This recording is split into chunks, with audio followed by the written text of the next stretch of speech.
I've been asked to respond to the following question. Relying on the Hebrew Bible, are prophets born or made? What is unique, of course, is if anyone has studied the biblical view of prophecy, it is somewhat different from our contemporary popular understanding of someone who merely predicts the future. The prophet or prophetess speaks truth to power. They are he or she who hears from God. They mediate on behalf of God and humanity to turn the people back to the covenant, to repent of their sins and transgressions, and yes, to receive special revelation, not just concerning the future alone, but also concerning God's great pattern or plan. That is why Moses is speaking truth to power, such as to Pharaoh, "Let my people go." That's why Jeremiah confronts the corrupt priests, princes, and king of Jerusalem, warning them about the imminent invasion.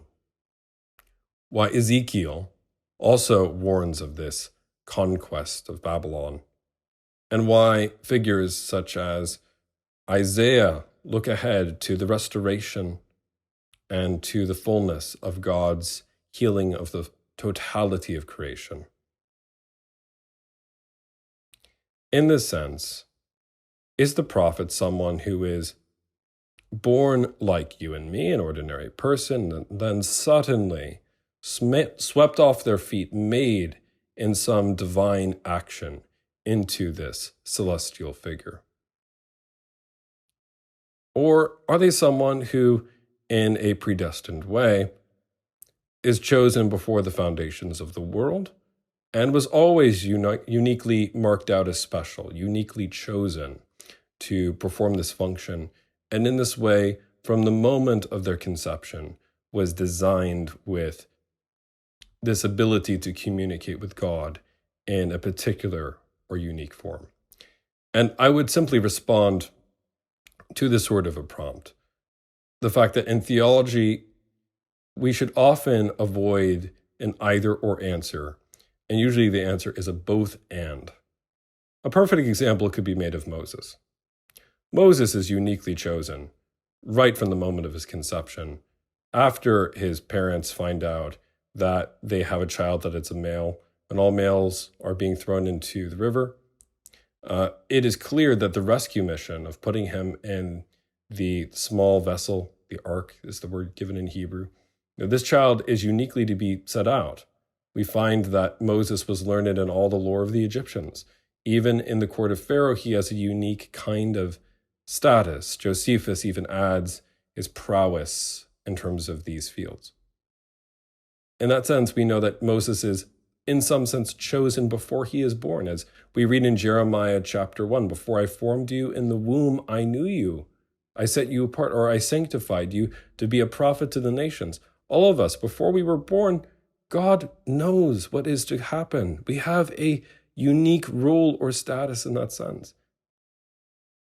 And in that sense, prophets are in a particular form born. But in another sense, Moses, like all of us, Jeremiah, like all of us, had an experience to undergo, to mature into their office. The quote, Spider-Man here, "With great power comes great responsibility." The burning bush experience perhaps didn't make Moses, but it made Moses into the kind of mediating figure who could mediate between God and the people of Israel, insomuch as he personally knew God, dare I say, as his own personal savior and as a national savior and deliverer too.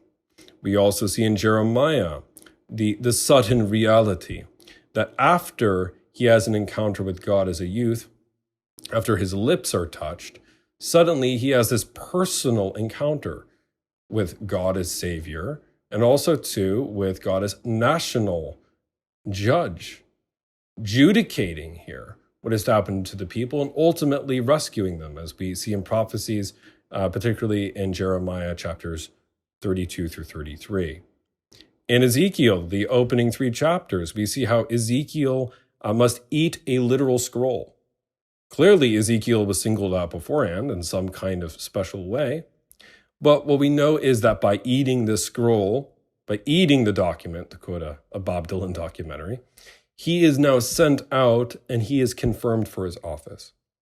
So in some sense, all of us in baptism, as we find out if we read the Catechism of Martin Luther, or we read the Catechism of the Catholic Church, or if we explore the traditional understanding of the Orthodox churches of the East, in baptism, we are all made priest, prophet, and king, in some sense.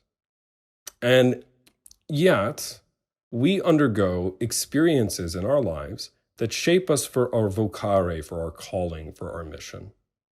And in that particular sense, these experiences mold us to where we need to be while receiving the predestinate special election or grace that calls us, that shapes us, that molds us, that inspires us along the way.